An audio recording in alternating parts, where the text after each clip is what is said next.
sort of every large economy in the world.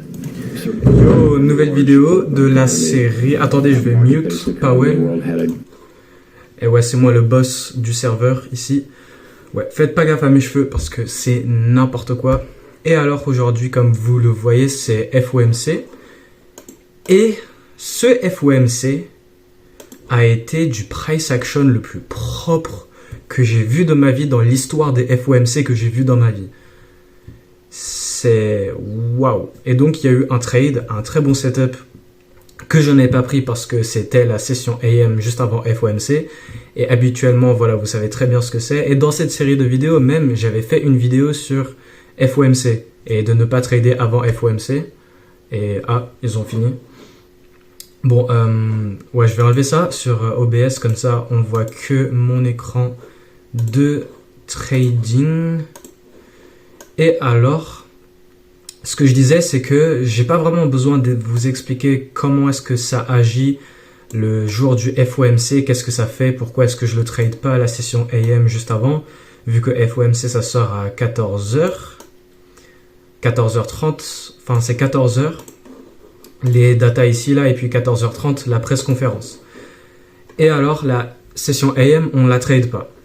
Et aujourd'hui, très bon setup que je n'ai pas pris parce que c'est cette journée d'aujourd'hui. Mais voilà. Sinon, pour ce qui est du FOMC, comment ça agit, on fait cette grosse distorsion pendant toute la journée en attendant le FOMC. Le FOMC, il va créer la rangée de la journée. Tout ce qui est à l'intérieur, tout ce qui est avant, ça va être comme une sorte de... Généralement, ça va faire comme une sorte de spirale. Qu'est-ce que je raconte? Mais ça va faire ça avant FOMC et FOMC, voilà, ça fait tout le mouvement. Ça fait la rangée de la journée, quoi. Ou sinon, vous avez juste à voir la vidéo sur le FOMC de cette série. Je sais plus quel jour c'était. Mais voilà, la vidéo, le dernier FOMC qui était en octobre. Juste allez voir. Et là, vous avez un exemple typique d'FOMC. Et comme ça, genre, généralement, c'est tout le temps comme ça. Mais là, vraiment, je suis surpris. Là, ici, nous avons ce MMBM dans lequel j'ai mon setup d'achat pour la SMR à 11h avec un profil trend de trap snap. Et le FOMC est juste utilisé pour poursuivre ce programme bullish qui est en cours pour aller chercher là-haut, puis là-haut. Et alors pour le setup, pour vous montrer, c'est très simple. Je vais enlever le mode comme ça, là, comme ça je peux bien aller sur les graphiques. Là, on est dans cet order block qu'on est en train de tenir, mais l'alignement, il est généralement passé bearish parce que moi, je suis en train de voir à l'intérieur de cette rangée, après la prise du point qui est là et dans cette fair value gap daily. Rappelez-vous, on est toujours dans ce MMBM daily qui est en cours, mais je vois un potentiel rejet pendant ce programme bullish pour recharger et ensuite continuer. Au final, on fait cette continuation après le rechargement sur cette journée du FOMC et que on a juste tenu la volume imbalance, l'order block. Et voilà quoi, la volume imbalance là-dedans, l'order block. Et là, on a été en train de la tenir. Et comme PDHTF, on utilisait alors l'order block, la rejection block. Et on a sweep le point qui est ici. SMT divergence entre les bas. Et là, inversion. Inversion pour aller viser le haut, la liquidité opposée quoi. Et faire ce market maker buy model.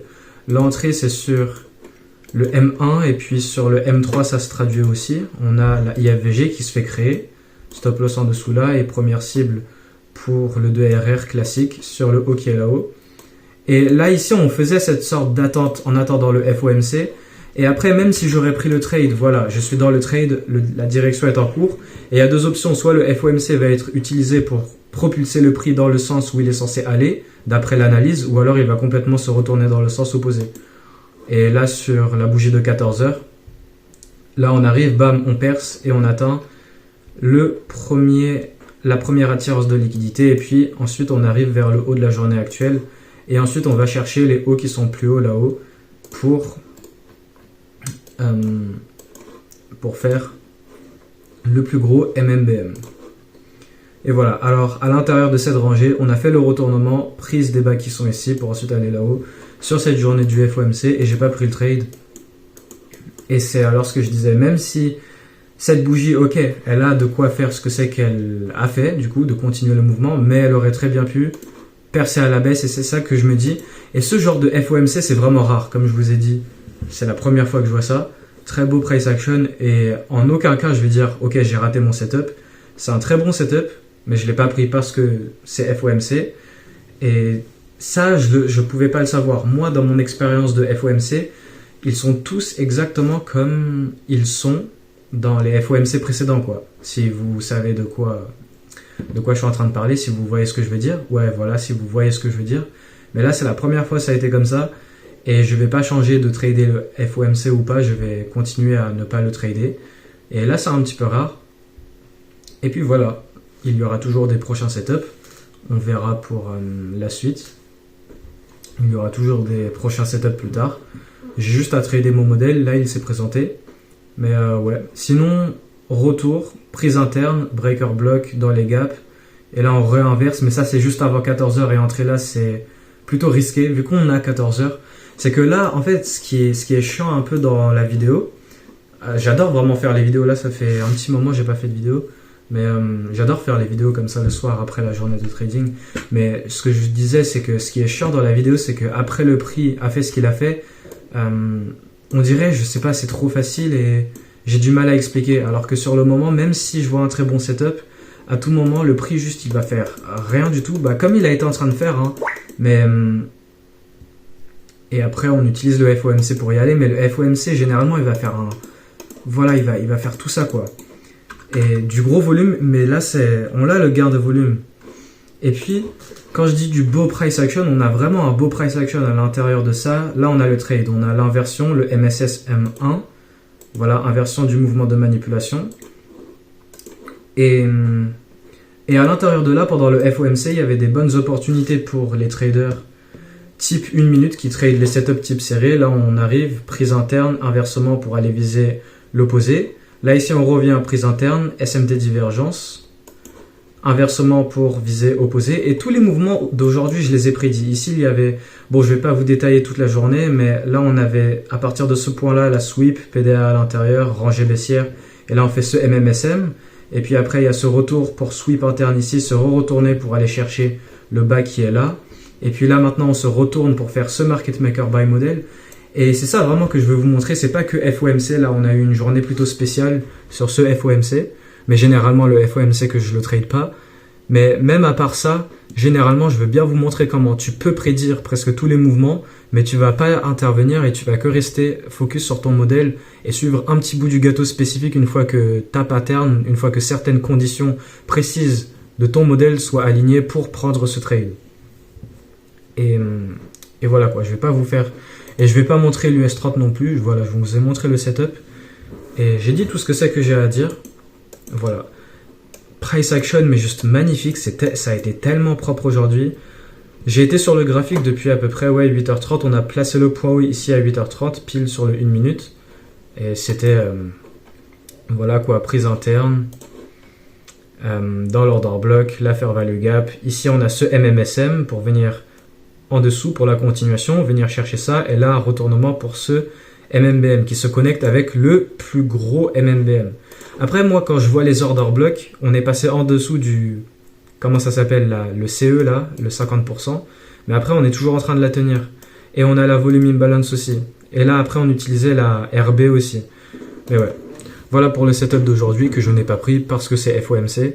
Et c'est un petit peu genre, j'aime pas trop dire ouais ok je l'ai pas pris, seule raison parce que c'est FOMC. Ça fait un peu bizarre, mais sinon, le truc c'est en arrivant dans la journée, je sais déjà comment c'est FOMC. Et un FOMC particulier comme j'ai jamais vu comme la journée d'aujourd'hui, je m'y attendais pas du tout. Et ça, je ne pouvais pas le savoir. Tout se résume en je pouvais pas le savoir. Et même s'il y a mon setup, j'ai une règle qui est de ne pas trader la session AM avant FOMC. En gros, le mercredi FOMC, c'est une journée sans trading. Parce que trader pendant le FOMC à 14h, c'est un petit peu chaud, quoi. Donc, c'est une journée sans trading, généralement. Tous les FOMC, ça a toujours été comme ça. Et là, c'est la première fois dans mon expérience que je vois un FOMC avec un bon setup. Déjà, de 1, c'est la première fois que je vois un FOMC avec un très bon A setup. Mais de 2, avec un price action juste tellement propre. Où c'est pas vraiment pendant le FOMC, on fait tout un bordel additionnel tellement fou et qui chope dans tous les sens, là ça peut avoir l'air de ça, ok, on chope ici, on prend là, on reprend là, et là on reprend là-haut, et on fait ça, mais généralement c'est pour, voilà, ici on remanipule, on induit, on fait ce qu'on fait d'habitude, mais avec plus de volume, comme on a été en train de faire toute la journée, mais avec plus de volume pendant le FOMC, et tout ça en continuant ce programme bullish actuellement en cours, dans ce Market Maker Buy Model HTF. Et voilà pour la vidéo d'aujourd'hui, je voulais la garder courte, 5 minutes, juste dire ok, journée FOMC, on a un setup et j'ai pas pris le setup. Mais ouais, moi je suis quand même étonné, un price action comme ça. Non, je suis pas étonné, mais voilà, vous voyez ce que je veux dire. J'ai juste pas pris le trade quoi et c'est ok. Donc, tout ce que... Le thème de la vidéo d'aujourd'hui, ça va être de continuer. En gros, c'est la poursuite du FOMC dernier où j'avais fait une vidéo de ne pas trader le FOMC et on continue de faire ça. Et puis de juste accepter qu'il y a certains mouvements qui vont se faire sans nous. Aujourd'hui, ça a été d'un price action tellement propre que j'ai prédit tous les mouvements à la perfection. Le point d'initiation jusqu'au point de terminus et le nouveau point d'initiation jusqu'au point de terminus, de liquidité en liquidité, je les ai tous prédits. Et j'ai pas suivi les mouvements parce que ça ne représente pas parfaitement mon modèle. Par exemple, là, c'est en pré-market. Et pendant le market open, il y a ce setup, mais je le prends pas vu que c'est FOMC. Et à l'intérieur de là, pendant que je suis le FOMC et que j'écoute Powell yapper de je ne sais quoi, eh bien là-dedans, je prédis tous les mouvements à l'intérieur de là aussi. Mais ça représente pas mon modèle et je les prends pas. Je suis pas ce type de trader type série sur le 1 minute à choper des trucs comme ça. Moi, mon modèle, c'est pour suivre un mouvement général sur une journée. Et là, le mouvement général sur aujourd'hui, ça a été de prendre le point ici pour lancer le MMBM et faire cette hausse pour aller chercher là-haut. IRL vers ERL, Market Maker Buy Model. Inception, terminus. Donc voilà, j'espère que la vidéo d'aujourd'hui vous a plu. Et suivez aussi mon trading sur le Forex, que j'ai fait du swing trading sur le Forex dans mon canal Telegram. Et puis voilà quoi. On poursuit cette série de vidéos que je suis en train de faire. Ce week-end, je vais faire ma vidéo sur mon modèle. Et ouais, bonne journée de trading. J'ai juste pas tradé. Et tout ce qu'on en tire, c'est qu'il y a des mouvements dans lesquels on ne va pas intervenir. Et il y aura toujours des futurs trades, parce qu'on trade la data. Et moi qui ai backtesté mon modèle sur 6 ans, eh bien je sais... Ah ouais, d'ailleurs, autre chose, bon je vais pas faire durer la vidéo, mais quand je backteste, je prends pas en compte les annonces économiques, et il y a certains trades où je reconnais forcément c'est quoi FOMC, c'est un vendredi, c'est un mercredi et on a du price action comme ça. Et des fois en backtesting, je prends des trades en FOMC, mais moi en backtesting, quand je backteste sans faire attention aux annonces éco, c'est juste pour voir, ok, trader sans les annonces éco, mais ça veut pas dire que je vais me mettre à trader sans... en m'en foutant complètement des annonces éco en vrai. Mais voilà, ça c'est autre chose sur le backtesting. Des fois, je prends des trades en FOMC, mais en live, je le fais pas. Je vais pas placer du vrai risque dessus. Et voilà. Il y aura toujours des prochaines opportunités vu qu'on trade notre data et on sait que notre modèle se reforme encore et encore. C'est notre signature algorithmique à nous, personnelle, qu'on trade et qu'on sait se répète et qu'on sait a des bons résultats. D'ailleurs aussi, je vous ai pas dit, mais la semaine dernière, de base, ça devait être une semaine sans trading, sauf le vendredi qui a été break-even, mais à part ça, à part le trade du vendredi break-even, ça aurait été une semaine sans trading. Et je l'ai tradé parce que j'ai pas pu reconnaître ces conditions de marché et que les setups que je prenais, forcément, je les ai pris parce que sur le moment, je pensais qu'ils étaient bons, mais en réalité, ils étaient pas très bons, quoi. Et là, dans cette vidéo, voilà, je parle du FOMC vite fait, mais généralement, c'est sur un petit peu la technique dans le trading. Et là, vous montrez la semaine dernière, je voulais montrer les trades et tout, mais c'était pas une semaine à trader à la base. Et j'ai fait une mauvaise semaine de trading. Ces trades-là, je les compte bien dans le résultat. Je les compte quand même comme des bons setups, ceux que j'ai pris à part celui du jeudi. Mais sauf que ça devait être une semaine sans trading. J'ai pas pu reconnaître ces bonnes conditions. Bon là, à ce point-là, je suis en train de me mordre un bout de peau qui dépasse à côté de mon ongle sur le pouce. Donc vas-y, je vais arrêter la vidéo. Et ouais, ça devait être une semaine sans trading, sauf le vendredi, mais un trade break-even. Mais sans compter lui, voilà, une semaine sans trading la semaine dernière. Et là, on a ce setup FOMC que je n'ai pas pris vu que c'est FOMC. Et voilà, on va se voir pour la suite. Et j'espère que cette série vous plaît bien parce que je vous montre tout. Et je vous montre des exemples de setup. Pour ceux qui suivent vraiment bien cette série, mettez à part la semaine dernière. Prenez pas en considération les trades de la semaine dernière, c'est pas des très bons exemples. Ouais, il y a de la logique derrière et tout, mais c'est juste pas très bon. Donc voilà. Allez, on va se voir pour la suite. Juste en dessous de 15 minutes. C'est une dinguerie comment je l'ai fait durer, mais ouais.